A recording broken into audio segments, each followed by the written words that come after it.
it going? This is Tom. Hey, welcome to day 2 of this mini-series. Hope you're going to love it. Make sure you get a lot out of yesterday's video. If you didn't see it, you can go right up to the top here, click on day 1, make sure you watch that. That's a real hot one, okay? Now, let's get to day 2, because, man, now this is important. This is where you really start making your money, okay? We call this the referral magic potion, right? An enormous amount of people in sales out there, man, they really don't know how to get referrals from people. There's a lot of hoping going on. Hope that you provide enough service, get a good enough deal or whatever, that people just start talking about you out there. Well, it really doesn't happen as well as you'd like it to. I mean, there's even guys that are superstar sales guys that sell maybe 20 cars a month or something like that, but they still only get maybe 3, 4 referrals a month that turn into sales. Man, it's just not enough. You really got to build your referral business into where it's 10, 15, 20, 25 sales a month. You get to that point, then the gravy stuff are the new clients that you never worked with before. And wouldn't that be great? You know, you sell 25 a month, and then on referrals, and then maybe there's like 5 or 6 brand new leads you take that you sell. Now, right now, most of you out there, what you might even be thinking right now is that, geez, everybody's new I talk to, and my referrals are 1 or 2 a month. Well, that's a bummer, man. We got to turn that around, because that makes this career a heck of a lot more difficult, especially on trying to get, you know, high gross profitabilities for yourself and high penetration ratios.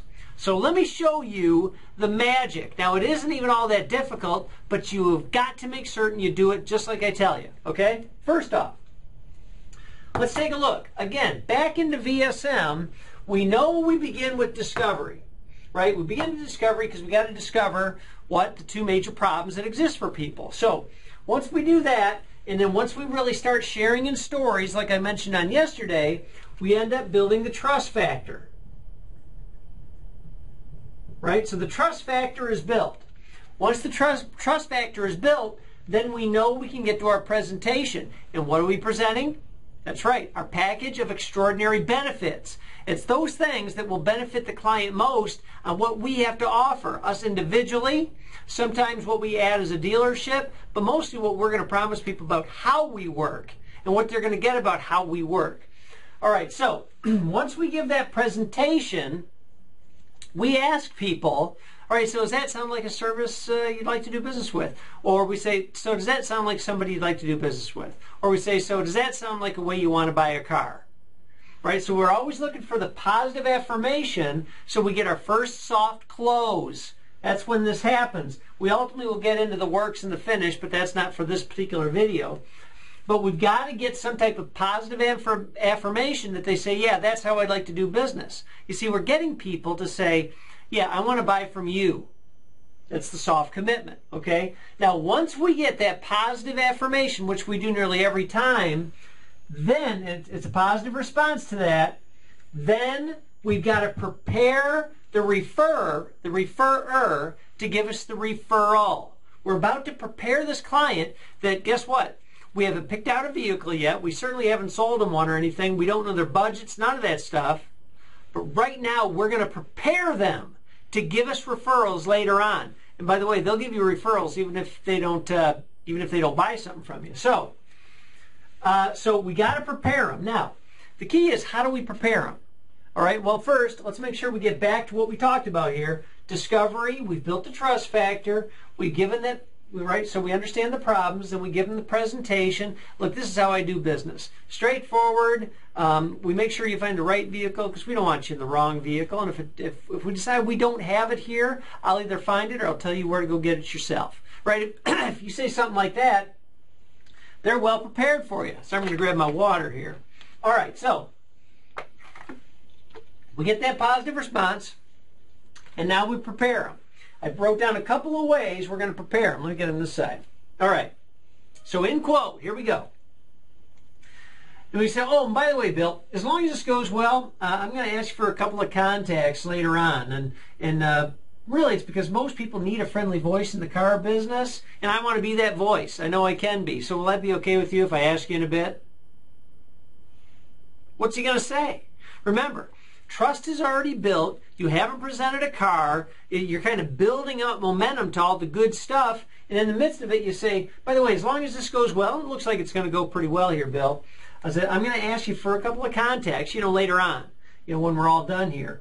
Because really, most people need a friendly voice in the car business, and I want to be that voice. Is that going to be okay with you? Every time they'll say, yeah, it will be. And once you've prepped them, then later on, you don't have to do the worry anymore about, thinking you're imposing on people or you're going to piss them off because now it sounds like you're all salesy or something. No. You've prepared them already. So later on, the guy buys a car, you say, now, by the way, remember when I asked you if it'd be all right if I get a couple of contacts because people need a friendly voice? I said, now's that time. Could you crack out your phone and, give me some people that are kind of like you? That way we can make good contact, we have good connection. That's it. And they give them to you. Or here's another one. If we, again, back up here, we go, okay, if all goes well, Bill, and it looks like it's going to, I'm going to ask that you refer a couple of close contacts. But let me tell you why. Right? And then you go ahead and tell them why. Why? Because, people need a voice. They need a contact in the car industry because there's too many people that you can't trust. And I know it because I've seen them, I've been around them before, and I don't connect with those people well. And so people look for me to help them with the purchase of a car. Even if they don't end up buying from me, everybody's going to end up thanking you that you do send to me because at least they'll have learned a lot about making sure they know how to make a smart decision when it comes to buying a car. Does that sound fair to you? Great. Well, I'm going to ask you later on as long as this goes well. Is that going to be fair? Great. You see? You see how the preparation is incredibly soft? It says, hey, look, if everything goes right, I'm going to ask you for this. By the way, it might not. We might not be able to come to an agreement. You might find a vehicle somewhere else. It might happen. All right? But if it goes well and it looks like it's going to, I'm going to ask you for a couple of contacts, just a little bit later on. Why? Because people need a friendly voice in the car industry because there's too many people out there not to trust. All right? So fair enough. So I'll ask you in a bit. Good enough? Thanks. All right, check that. Now, if I said that to you, how could you not give me a referral later on? Because again, we've already built trust. We've built our presentation. We haven't gotten to the gold, which is here's the vehicle, here's the pricing, here's the payment. None of that stuff yet. But I've already got your commitment. Or if you're Bill, I've already got the commitment where you said, sure, I'll give you those. And that's how you do it. So let's say you talk to 15 people who buy from you. Or you get 15 people and 5 people that you met up really well, but you just couldn't get financing to work, but you still have a good relationship with them. That's 20 people you can pull 2 to 3 referrals from. Let's just say you're averaging out 2 referrals apiece. That's 40 people that you've got referred to this month. So if you got 40 people, how many of those people are you going to sell? Let's say you sell 10%, that's 4. Let's say you sell 20%, that's 8. Let's say it's somewhere around 15%, that's 6. Wouldn't you like to have those extra 4, 5, 6, 7, 8 sales every single month? That's what I'm telling you. And when you get really good at this stuff, then you'll be able to get referrals off a heck of a lot more than just the people you sell plus a couple of hot ones.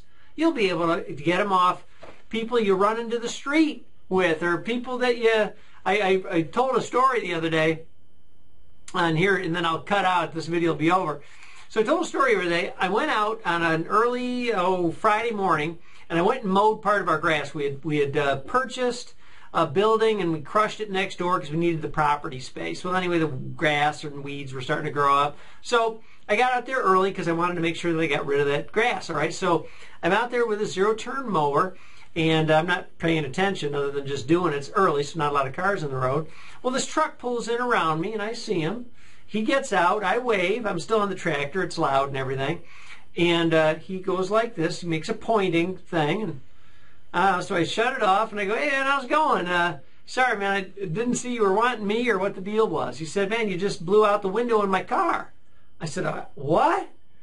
And he said, yeah, man, a rock came flying off that, cracked out the passenger side window in his car. Big old hole in it, about like that, big oval hole. I mean, it's all the glass is still around it. It was clear that I did it. I said, oh, man, I'm sorry about that. I'm going to get that fixed for you. You shouldn't have to worry about it. And by the way, I'm Tom. He says, I'm Charlie. And he's got a cup of coffee. He's not sweating it. It was a pretty good guy. I said, tell you what, head on down to Jackson Glass, that's the name of the place, and they're going to take good care of you. I'm just going to call them up. They'll just bill it directly to me because I've worked with them a long time. All right, so what's your name, Charlie? What's your phone number? Head on down there and go. So he hits on down, I hit on inside, and I realize it's too early. They're not even open up. So I call him up. I said, Charlie, don't bother going down there so they're not even open. Turn around, come back. I'm going to go ahead and give you a truck to drive for a couple days. And then on Monday, I'm going to go ahead and have that window fixed. Just come on back in and I'll take care of you then. He said, wow, you'll do that? I said, heck yeah, man. You can't be driving around with a broken window, especially because I hear it's going to rain this weekend. So he goes, man, it's really cool of you. And I said, right, because now there's trust built.